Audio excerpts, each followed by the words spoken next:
Myself Dr. Juhi. Today I am discuss what is contract. In the Indian Contract Act 1872, भारतीय संविदा अधिनियम 1872 के अंतर्गत संविदा क्या है? What is contract?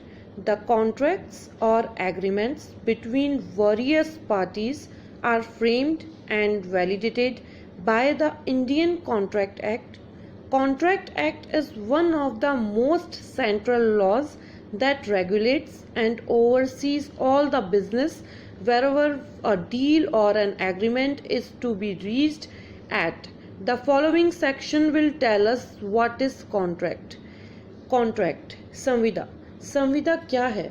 जब दो या दो से अधिक व्यक्ति, जब दो या दो से ज़्यादा जने किसी बात को करने के लिए आपस में कोई वैलिड करार करते हैं, या हम कह सकते हैं कि एग्रीमेंट करते हैं एक दूसरे से, तो वो एग्रीमेंट अगर वैलिड है तो वो कॉन्ट्रैक्ट कहलाता है।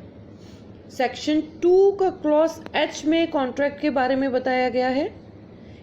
इस तरह से हम कह सकते हैं कि जब कोई एक ऐसा एग्रीमेंट जो कि पार्टीज को एक दूसरे के को लाइबिलिटी या राइट्स देता है, राइट पैदा करता है या एक दूसरे को लीगल लाइबिलिटी में बाउंड करता है, तो वो कॉन्ट्रैक्ट कहलाता है।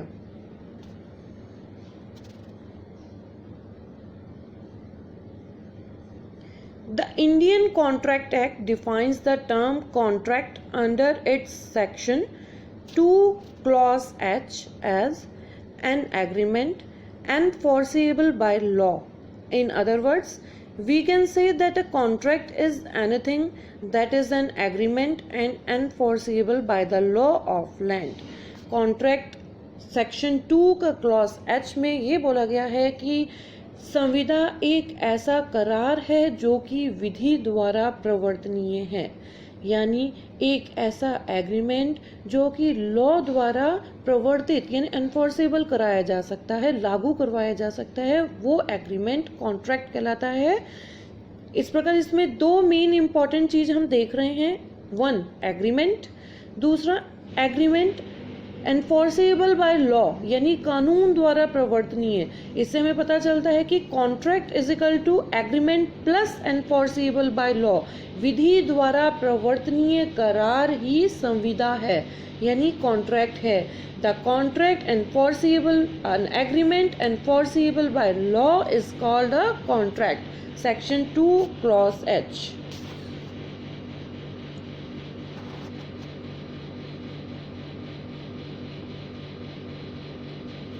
अब जैसा कि हमें ये पता चला कि कॉन्ट्रैक्ट क्या है, द कॉन्ट्रैक्ट्स और agreements between various parties are framed and validated by the Indian contract act.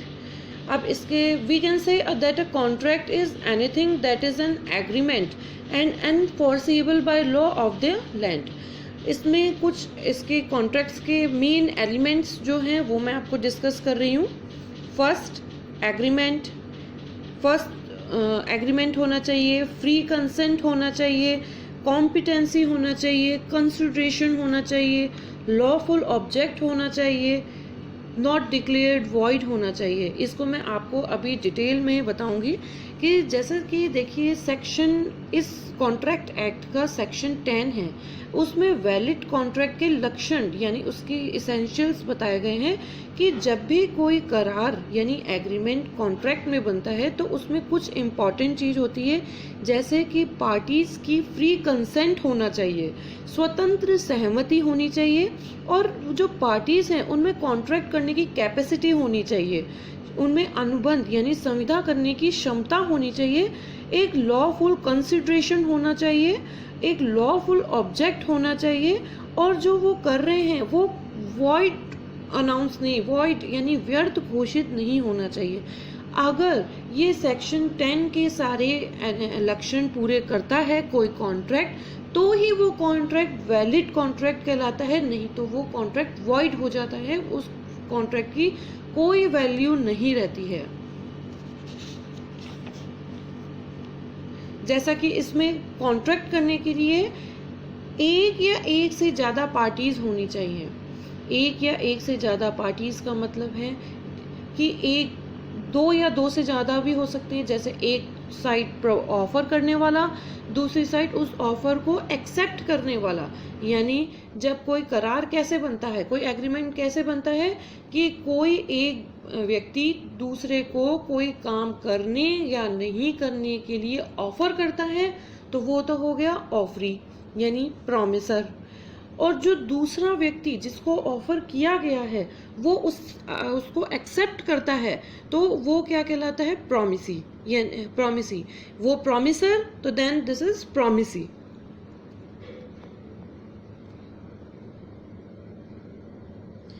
An agreement becomes legally enforceable when it fulfills the conditions laid down in the section 10 of the Contract Act, which states all agreements are contracts if they are made by free consent of parties competent to contract for a lawful consideration and with a lawful object, and not hereby expressly declared to be void. In order to become a contract, an agreement must have the following essential elements.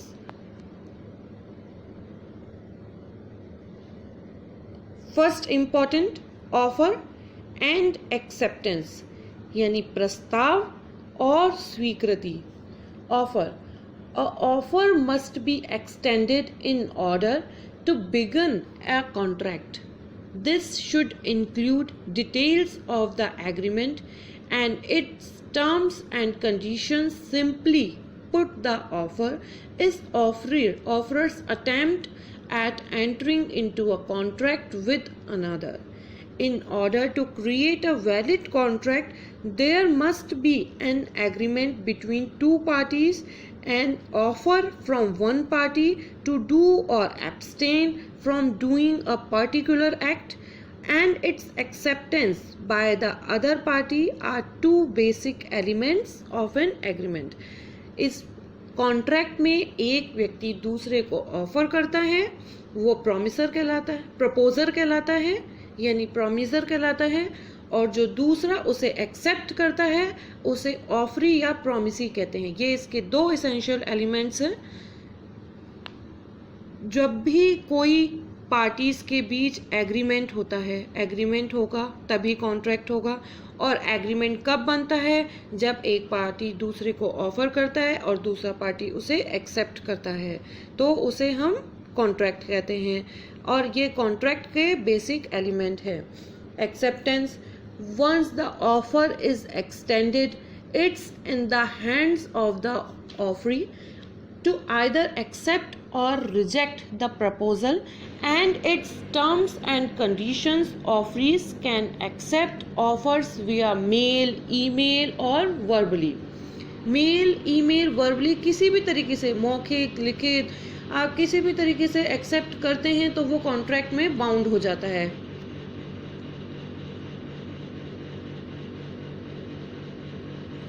Next है intention to create legal relationship. जब contract में offer किया जा रहा है, proposal दिया जा रहा है, सामने वाला एक्सेप्ट कर रहे हैं, उनके बीच में उनका माइंड देखा जाता है कि उनका इंटेंशन क्या है, वो किस इंटेंशन से कर रहे हैं। देखिए, कोई होता है कि लीगल रिलेशनशिप में का इंटेंशन होता है कि क्रिएट अ लीगल, कई होते हैं कि एक नॉर्मल इंटेंशन यानी सोशल, नॉर्मली आप किसी को ऑफर कर रहे हैं और सामने वाला आपको उस ऑफर को एक्सेप्ट कर रहा है, तो अगर ये इंटेंशन देखा जाता है। अगर लीगल रिलेशनशिप का इंटेंशन है तो वो कॉन्ट्रैक्ट से बाउंड हो जाएगा।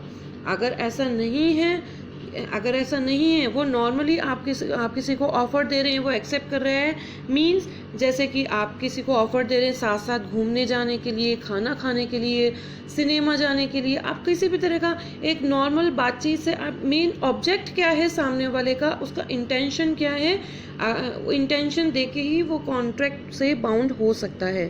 There should be an intention on the part of the parties to the agreement to create a legal relationship. A contract is a valid agreement which is enforceable by law. Agreement should not be social, otherwise it will not create a legal obligation, will not become a contract. The meeting of the mind in contract law refers to the moment when both parties have recognition the contracts and both agree to enter into its obligation. This is also called genuine agreements, mutual assent, consent ad idem. तो देखिए इसमें एक बहुत important case है, इसमें एक बहुत important case है डारलिम्पल वर्सेस डारलिम्पल। इसमें यही कहा गया था कि अगर दो पक्षकारों के बीच माइंड एक दूसरे को लीगली बाउंड करने का नहीं है, एक दूसरे का लीगली राइट देने का नहीं है या ड्यूटीज़ लेने का नहीं है, तो वो लीगल रिलेशनशिप नहीं माना जाएगा। और अगर लीगल रिलेशनशिप नहीं है तो उनका इंटेंशन कॉन्ट्रैक्ट में बाउंड होने का नहीं माना जाएगा। लॉफुल कंसिडरेशन, वैधानिक प्रतिफल। देखिए एक कॉन्ट्रैक्ट तभी बनता है जबकि उसमें की प्रतिफल हो। प्रतिफल मीन्स कंसिडरेशन, जैसे कुछ के बदले कुछ, something in return.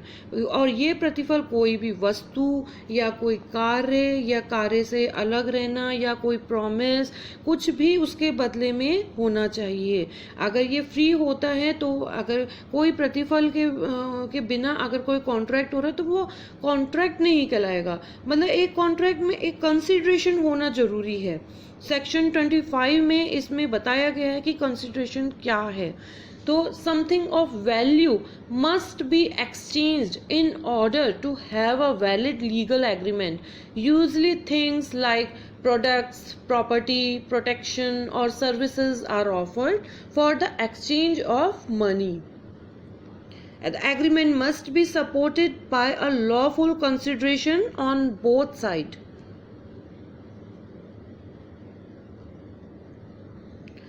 Parties competent to contract. संविदा करने की क्षमता, पार्टीज में कॉन्ट्रैक्ट करने की कैपेसिटी होनी चाहिए। कैपेसिटी मीन्स कि वो माइनर नहीं हो या फिर वो अनसाउंड माइंड का नहीं हो। अगर ये सब कैपेसिटी नहीं है उसमें कॉन्ट्रैक्ट करने की तो वो कॉन्ट्रैक्ट वॉइड होगा। Each party must be fully able or have the legal capacity to enter into the contract in order for it to be considered valid. The parties to a contract must be capable of entering into a valid contract.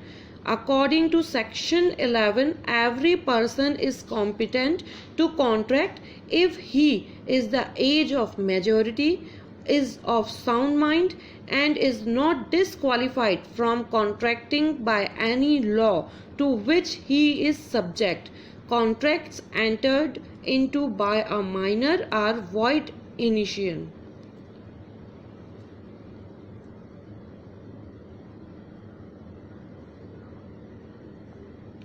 Next है free consent, स्वतंत्र सहमति। जब भी पक्षकार, जो दो पक्षकार contract से बाउंड हो रहे हैं तो उनके बीच में फ्री कंसेंट होना चाहिए, स्वतंत्र सहमति होनी चाहिए। वो किसी दबाव में आकर वो कंसेंट दे रहे हैं या दबाव में आकर कॉन्ट्रैक्ट में एंटर हो रहे हैं तो वो कॉन्ट्रैक्ट वैलिड कॉन्ट्रैक्ट नहीं माना जाएगा। एक वैलिड कॉन्ट्रैक्ट के लिए एक फ्री कंसेंट होना जरूरी है। The contract must have been made with the free consent of the parties.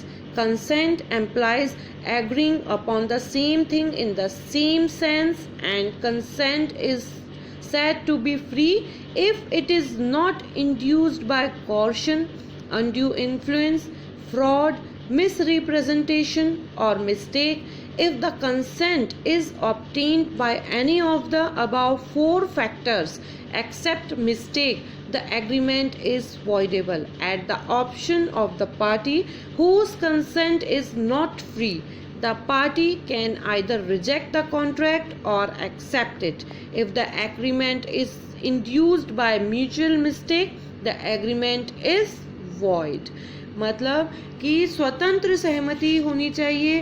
किसी दबाव में अगर वो किसी धोखे से कोई सहमति प्राप्त कर रहा है या फिर किसी अनड्यू इन्फ्लुएंस मतलब अनुचित प्रभाव में आकर सहमति दे रहा है या फिर कोई झूठ बोल के सहमति ली गई है, कोई गलती से ली गई है, अगर ऐसा होता है या किसी दबाव बल प्रयोग द्वारा सहमति ली गई है, अगर इन सहमति से अगर कोई कॉन्ट्रैक्ट में एंटर हुआ है तो जिसकी सहमति इस तरह से ली गई है वो अपनी इच्छा से उस कॉन्ट्रैक्ट को कोर्ट में जाके वॉइडेबल, वो शून्य करनी एग्रीमेंट होगा, वॉइडेबल होगा। तो अगर वो फ्री कंसेंट नहीं है तो वो पार्टी रिजेक्ट कर सकती है उस कॉन्ट्रैक्ट को। उसकी इच्छा है कि वो या तो उस कॉन्ट्रैक्ट को रिजेक्ट करे या एक्सेप्ट करे।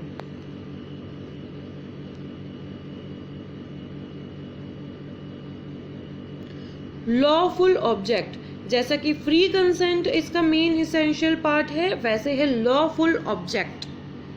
Lawful object, the object of the agreement should B lawful, वैधानिक यानी वैध होना चाहिए उसका ऑब्जेक्ट कॉन्ट्रैक्ट का। वैध जैसे एक ऐसा एग्रीमेंट जो कि अगर लॉ द्वारा वॉइड ठहराया गया है किसी बात को, अगर आप उसी बात पे कोई एग्रीमेंट कर रहे हैं तो वो वॉइड ही कहलाएगा, वो लॉफुल ऑब्जेक्ट नहीं कहलाएगा।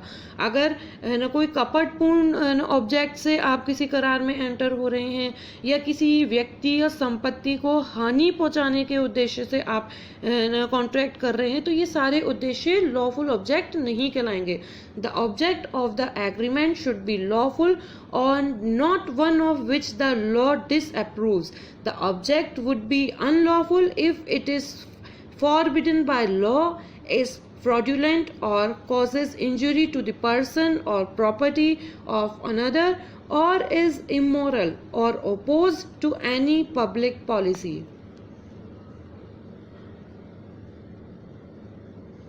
Necessary legal formalities, इनके अलावा कॉन्ट्रैक्ट के लिए जो फॉर्मेलिटीज़ होती हैं वो कंप्लीट करना ज़रूरी है। अगर ये लीगल फॉर्मेलिटीज़ कंप्लीट नहीं करते हैं तो कॉन्ट्रैक्ट नहीं बन पाएगा। The prescribed legal formalities of writing, जैसे लिखित में होना चाहिए, रजिस्ट्रेशन होना चाहिए, etcetera, must be observed wherever required, जहाँ भी रिक्वायर्ड है तो वहाँ पे ये सब होना जरूरी है। अ कॉन्ट्रैक्ट में be oral or in writing. Where it is to be in writing, it must comply with the necessary legal formalities as to writing, stamping, registration and attestation. तो इसी के साथ हमारा ये टॉपिक यहीं ख़त्म होता है। Thank you.